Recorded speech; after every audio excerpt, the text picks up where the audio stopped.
Hey guys, William Furno here today with another LEGO Bionicle Summer 2015 review. This time it's on the set 70793 Skull Basher. So we have Skull Basher on the cover with Onua's stolen infected mask of Earth, and Onua's reaching for it. He's 72 pieces. His name is obviously Skull Basher. Back here you can look at his functions. Another look at his functions. And then we have the combiner model between him, Skull Warrior, and Skull Slicer.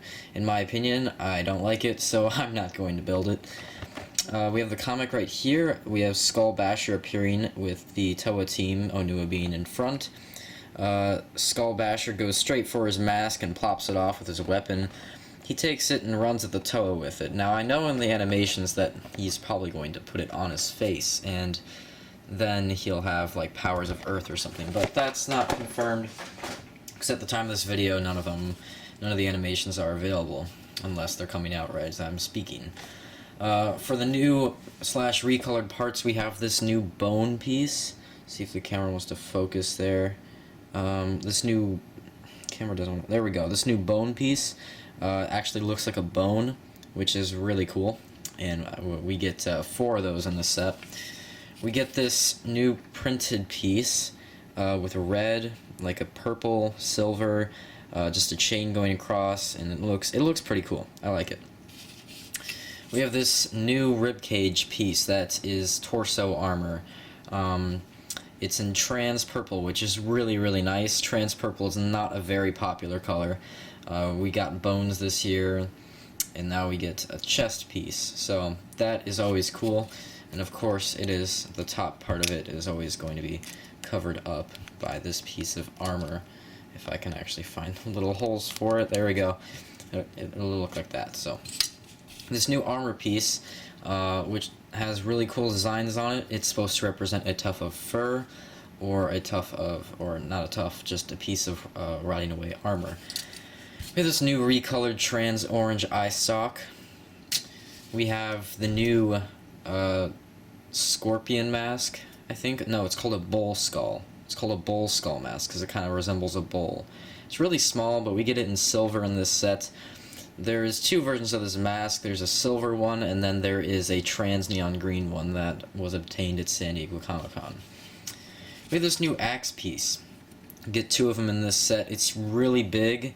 It is a little bendable, it's a little flexible over here because there's not a lot of heavy plastic in this area, just 3 strips of plastic going up, so you can easily bend it. Just don't try to break it, because I'm pretty sure it might because of the thin layering. Then we get this new recolored trans purple melded with gold Onua Mask of Earth. So I'm going to put the set back together now, and I'll see you guys in a second. Alright, so here is Skull Basher all built up. Kind of have him arced forward here a little bit. Let me just see if I can stand him up like that. There you go. Now you can see him standing up. Alright, so we're going to start off with the articulation. I know sometimes I jump around in my reviews, and I'm sorry, but we're starting off with the articulation. Ankles, knees, hips, standard articulation pretty much everywhere. You have a little bit of articulation up here, which it's a little bit wobbly. But basically standard articulation everywhere. Color scheme is really consistent. Not to mention this set is symmetrical in every way. All the armoring, all the piece placement, everything about this set is completely symmetrical. So that is always a really nice thing to see, even though we have gotten, Skull Slicer's asymmetrical. Skull Warrior is more very asymmetrical looking, which is fine. It's nothing's wrong with that. It's just it's nice to have one of these sets once in a while that is symmetrical. The overall look of him, counting the color scheme and the symmetricality, this set is just very solid. Very solid. I mean, the armoring is pretty good for a set that looks to be withering away, because he's a dead guy, basically. The friction joints do add good friction. When I first saw the set, the armoring did kind of push me over the edge with how the first part of the legs are armored, and then we have these skinny little bones up here. But having this set in hand, it's not really that bad. It actually works out pretty well. We have the trans purple chest piece, the trans purple bones, and the purple and the trans orange and gunmetal are distributed nicely with the addition of silver here and there. So basically, everything about the look of this set is really good. Like, when you look at this set, you're probably thinking, I want that set, because this is a pretty good looking set.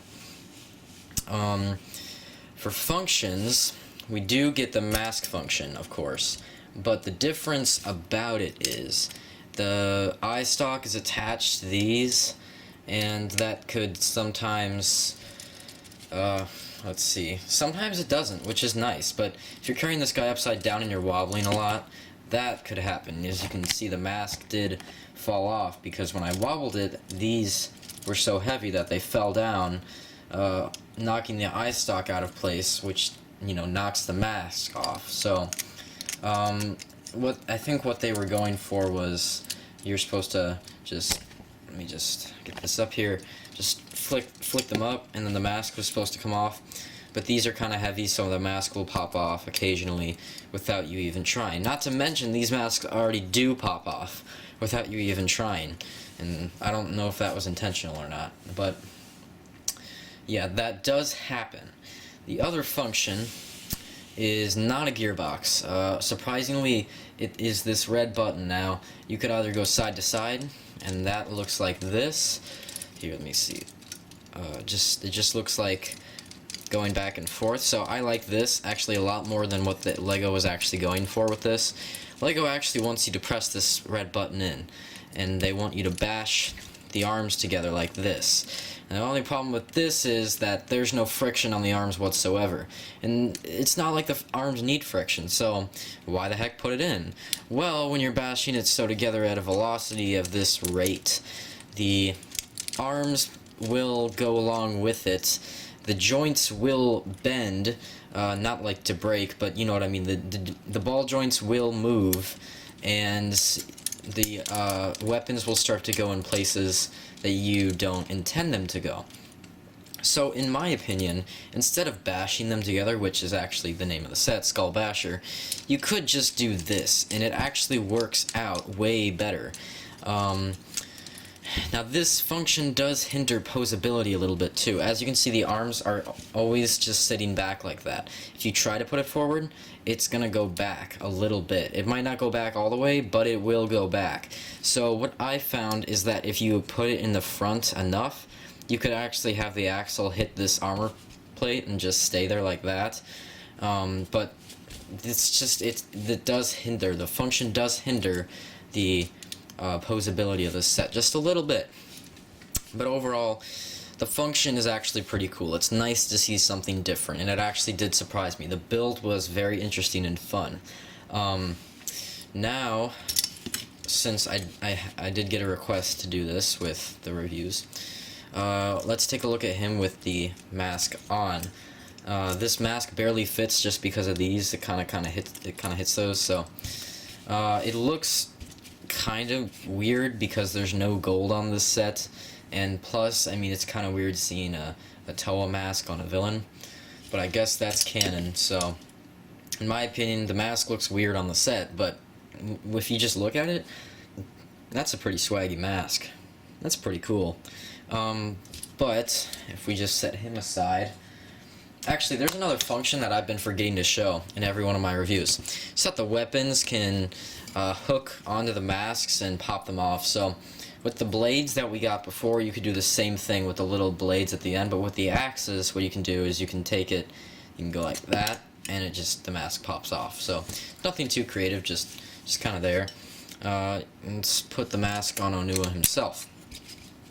Now, on Onua, the mask does look a little weird, and it's not because there's no trans purple on them. There is, but it's kind of hidden. It's in the legs, and it's actually not in the arms. So there really isn't any other type of trans purple on him. So the mask does look a little out of place, which is intentional because it's infected. But I think for the most part it does fit his color scheme pretty nicely. So let's just take him back over here. Alright, so I think I'm pretty much done with Skull Basher now. I pretty much talked about everything there is to him, and if I've forgotten anything, you can tell me. But so yeah, overall, pretty good color scheme, pretty symmetrical sets, just pretty great looking. The function works, not perfectly, but it works, and it's new, and it's different, and it's interesting, and the build was pretty fun. A couple cons is, of course, posability is hindered a little bit. The mask will pop off just a little bit more than usual.